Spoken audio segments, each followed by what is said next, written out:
தினமும் ஒரு அதிகாரமாவது வாசித்துவிட வேண்டும் என்று ஒவ்வொரு புத்தாண்டிலும் தீர்மானம் எடுத்து தோற்கும் பல்லாயிரக்கணக்கான ஆன்மாக்களில் நானும் ஒருத்தி.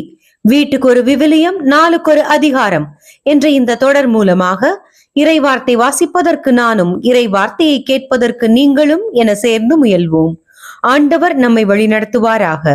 இதே எங்கள் யூடியூப் சேனலில் A Chapter a Day தொடர் மூலமாக ஆங்கிலத்தில் விவிலிய வாசிப்பு ஒளிபரப்பப்படுகிறது. இம்முயற்சி பள்ளி கல்லூரிகளில் ஆங்கில வழி பயிலும் நம் குழந்தைகளுக்காக. விருப்பமுள்ளவர்கள் பயன்படுத்திக் கொள்ளுங்கள். தமிழ் மற்றும் ஆங்கிலத்தில் விவிலிய வாசிப்பை கேட்க லூர்து மஹல் என்ற எங்கள் ஸ்பாட்டிஃபை சேனலை பின்தொடருங்கள். மத்தேயு நற்செய்தி அதிகாரம் 13. உவமை பொழிவு. விதைப்பவர் உவமை. அதே நாளில் இயேசு வீட்டிற்கு வெளியே சென்று கடலோரத்தில் அமர்ந்தார்.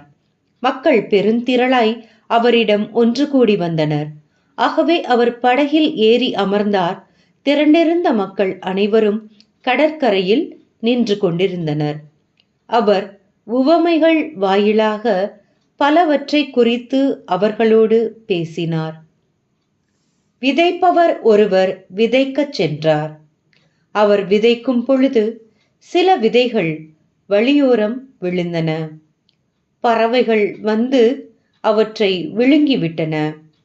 வேறு சில விதைகள் மிகுதியாக மண் இல்லா பாறை பகுதிகளில் விழுந்தன. அங்கே மண் ஆழமாக இல்லாததால் அவை விரைவில் முளைத்தன.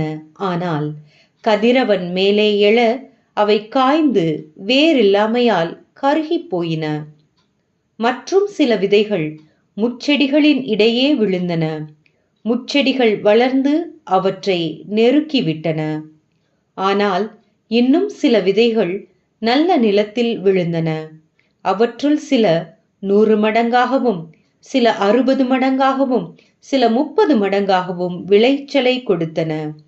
கேட்கச் செவியுள்ளோர் கேட்கட்டும் என்றார். உவமைகளின் நோக்கம்.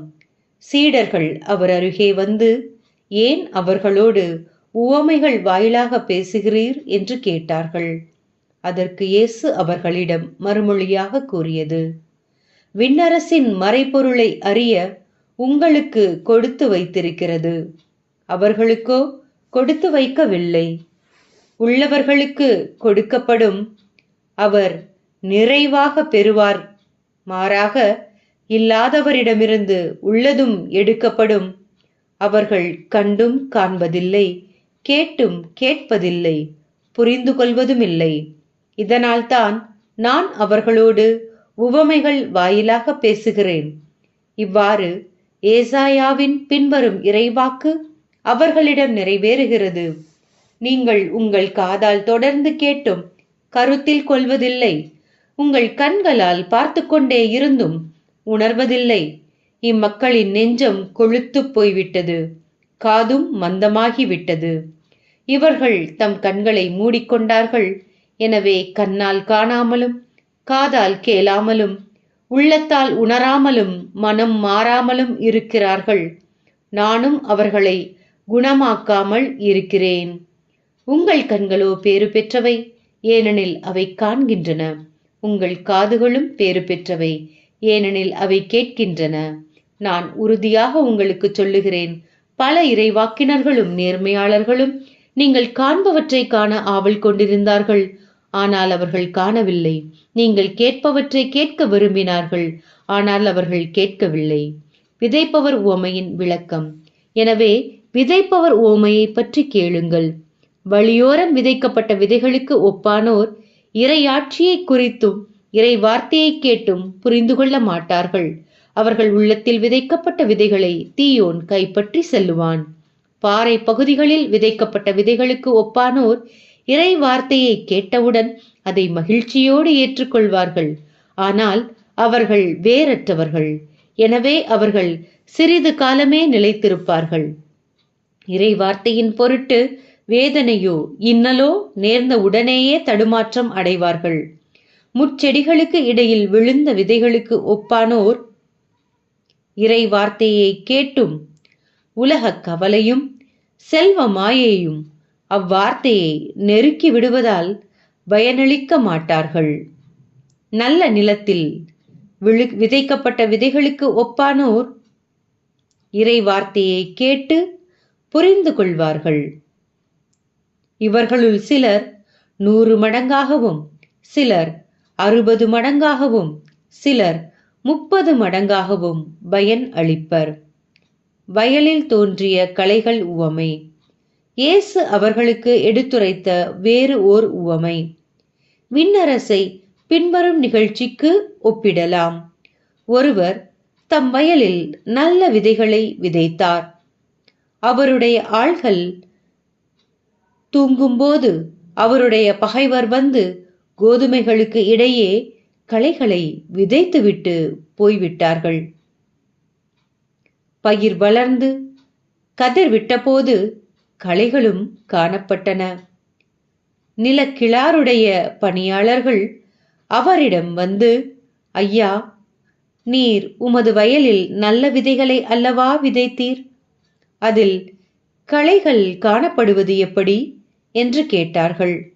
அதற்கு அவர், இது பகைவனுடைய வேலை என்றார். உடனே பணியாளர்கள் அவரிடம், நாங்கள் போய் அவற்றை பறித்து கொண்டு வரலாமா? உம் விருப்பம் என்ன என்று கேட்டார்கள். அவர், வேண்டாம், களைகளை பறிக்கும்போது அவற்றோடு சேர்த்து கோதுமையையும் நீங்கள் பிடுங்கிவிடக்கூடும். அறுவடை வரை இரண்டையும் வளரவிடுங்கள். அறுவடை நேரத்தில் அறுவடை செய்வோரிடம் முதலில் களைகளை பறித்து கொண்டு வந்து எரிப்பதற்கென கட்டுகளாக கட்டுங்கள். கோதுமையையோ என் களஞ்சியத்தில் சேர்த்து வையுங்கள் என்று கூறுவேன் என்றார்.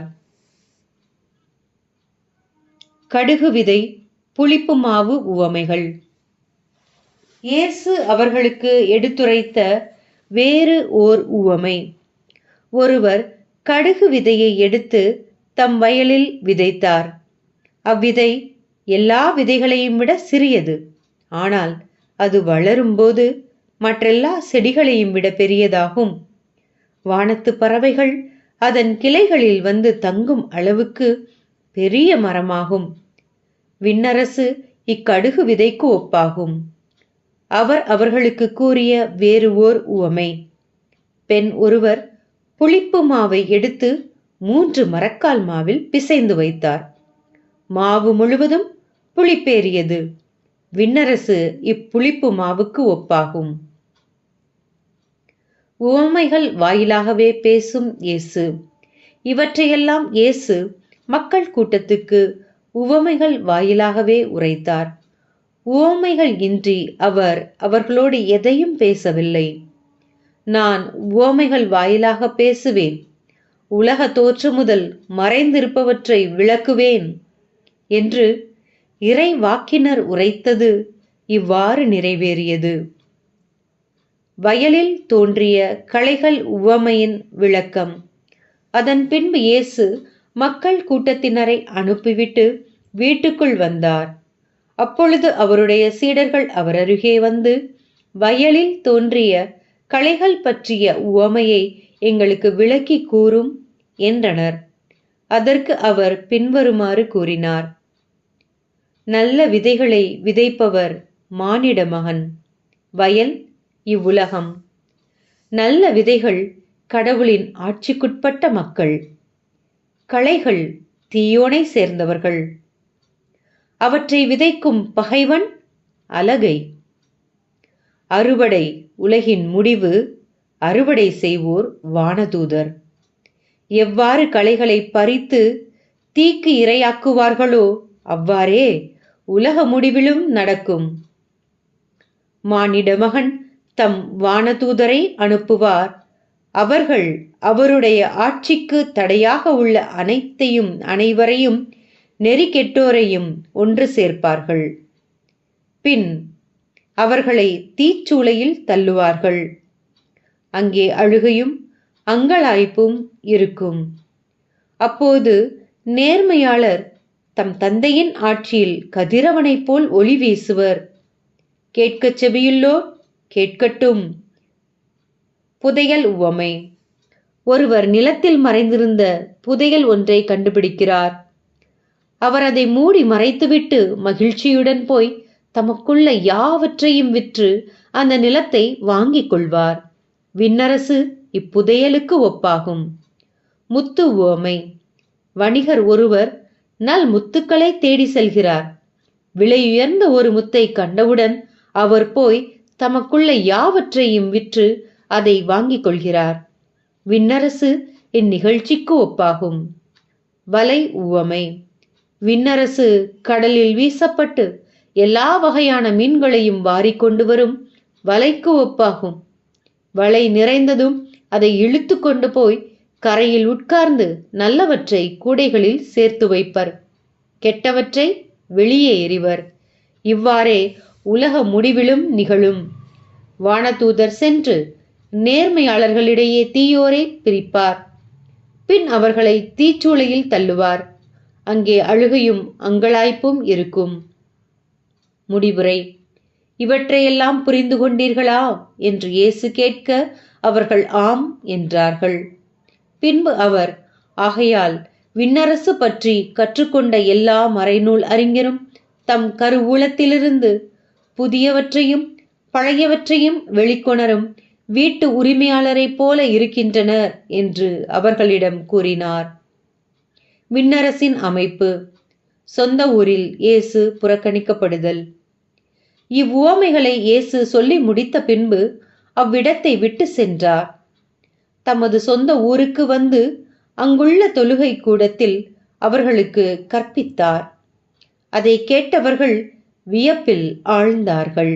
அவர்கள், எங்கிருந்து இந்த ஞானம் இவருக்கு வந்தது? எப்படி இந்த வல்ல செயல்களை செய்கிறார்? இவர் தச்சருடைய மகன் அல்லவா? இவருடைய தாய் மரியா என்பவர்தானே? யாக்கோப்பு, யோசேப்பு, சீமோன், யூதா ஆகியோர் இவருடைய சகோதரர் அல்லவா? இவர் சகோதரிகள் எல்லாரும் நம்மோடு இருக்கிறார்கள் அல்லவா? பின் இவருக்கு இவையெல்லாம் எங்கிருந்து வந்தன என்றார்கள். இவ்வாறு அவரை ஏற்றுக்கொள்ள அவர்கள் தயங்கினார்கள்.